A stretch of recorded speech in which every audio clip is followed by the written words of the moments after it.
com o Congresso Nacional, com o Judiciário e com a Presidência da República. Esse é um compromisso público com os senhores e é o dever de todo servidor público lidar com a sociedade e lidar com os benefícios, melhorar a vida, melhorar as condições de produção, que é o que eu ouvi aqui de todo mundo. Todo mundo quer atuar legalmente, todo mundo quer se regularizar. Eu não vi nenhum pedido para ser exceção. Há 20 anos atrás a gente se reunia, não, dá para dar um jeitinho, dá para resolver isso. Não teve nenhum pedido dos senhores de dar um jeitinho. Todos usaram a expressão regularização. Todos usaram a expressão legalidade. Todos os senhores são brasileiros, então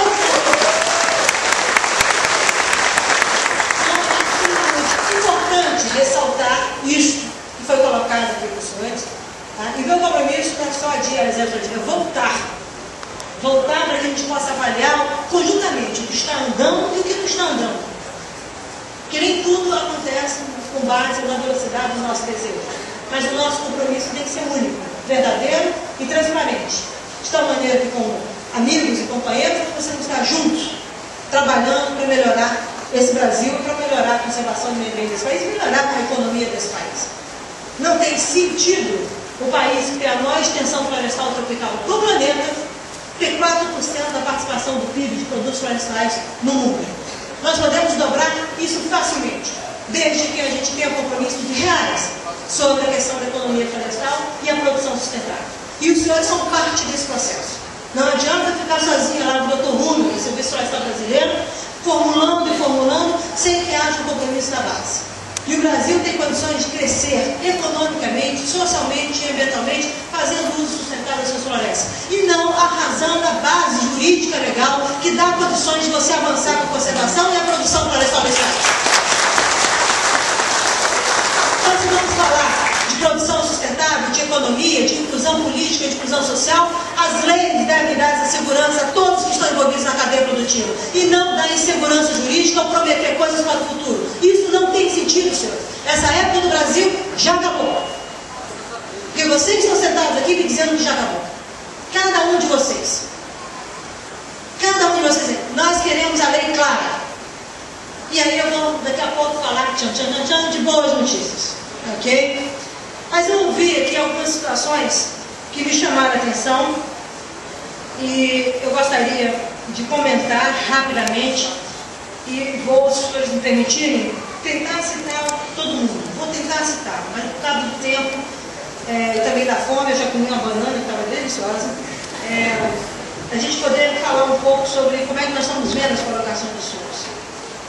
E a primeira colocação foi sobre a BR-63. A primeira, você falou da BR-63 com o desejo aqui a respeito do plano de sustentável da área, o compromisso formal. Tudo que está escrito no plano é excepcional. Falta, às vezes, ao plano uma agenda concreta de como fazer no tempo e compromisso, como realizar cada coisa do plano. Então, todo mundo concorda com o princípio, mas na hora de colocar os 11 ministérios juntos, você vai ver que para realizar você precisa de 2 ministérios. E nós temos que observar em face do tempo que já tem no plano, quais são os desafios que nós temos que priorizar e como priorizar isso. Então, um dos objetivos, uma das questões estratégicas, não é só a redução do desmatamento, não só a conservação das florestas, mas a agenda social associada, ligada ao plano, é importante dar critérios na avaliação, uma visão crítica dos senhores, para que a gente possa avançar com priorização. Não há recursos para tudo no curto prazo. O plano ele é pensado no curto, médio e longo prazo. É um plano de transformação, de desenvolvimento regional no enfoque da sustentabilidade. Agora, é um plano que não pode se perder. E para que não se perca, nós temos que estar engajados. E aí vem uma discussão aqui, citada pela Neuci, falando sobre a BR-63 e a planejamento. Tem 2 questões aqui que são importantes. Primeiro, eu não me recuso a discutir com ninguém. Com ninguém. O Ministério do Meio Ambiente está aberto a discutir com o pequeno proprietário ao grande proprietário. Mas nós temos que saber do que nós estamos tratando. Uma coisa é falar de populações que vivem lá e produzem lá, outra coisa nos moldes da floresta, e outra coisa são populações que querem produzir, por exemplo, a pecuária levando a desmatamento. E não tem mais. Então, respondendo ao seu objetivo, interlocução. Ponto 2. Proposta para os colonos de Lanchinho está na mesa. Sem barreirar. Vamos pactuar que não tem barreiramento. 3. Vamos falar que não se trata de desmatamento. Estamos falando de manejo.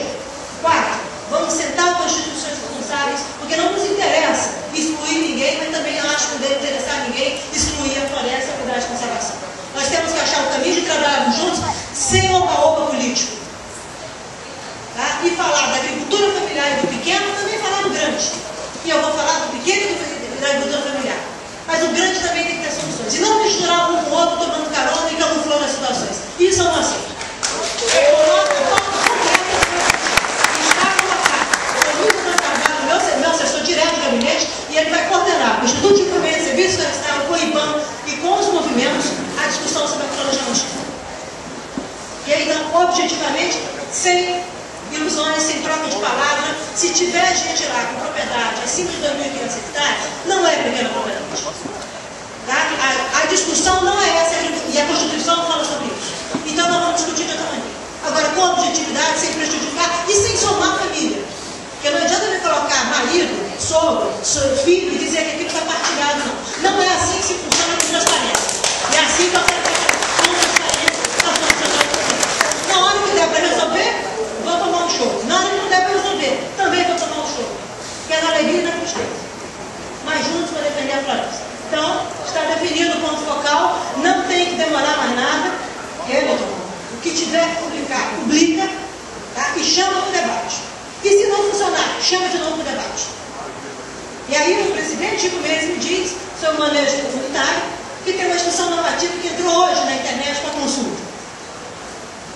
Há novas regras sobre o manejo de comunidade comunitário, para simplificar, modernizar parte do que os senhores colocaram aqui.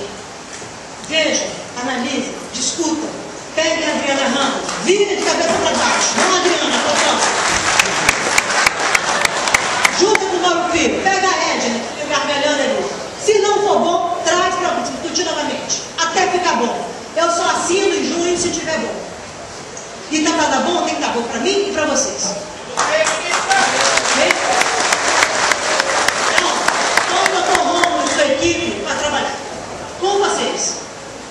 Okay? Não é só jogar na web, tá lá na web. Vamos cuidar de outras coisas, não. Tem que sentar e discutir. Tem que viabilizar a proposta. E a doutora Nádia, está lá ali, essa coisa de pé de ouvido, que aqui, a questão da regulação fundiária, nós temos um problema na Amazônia assim.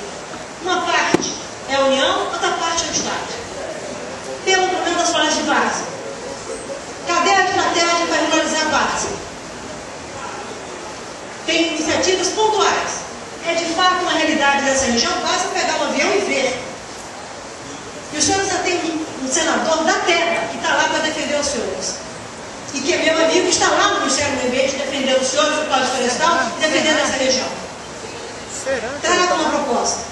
Porque a Secretaria do Patrimônio da União, a ministra Miriam Belchior, tem toda a disponibilidade para trabalhar um novo processo para poder assegurarmos serenidade em relação à regulação de várzea.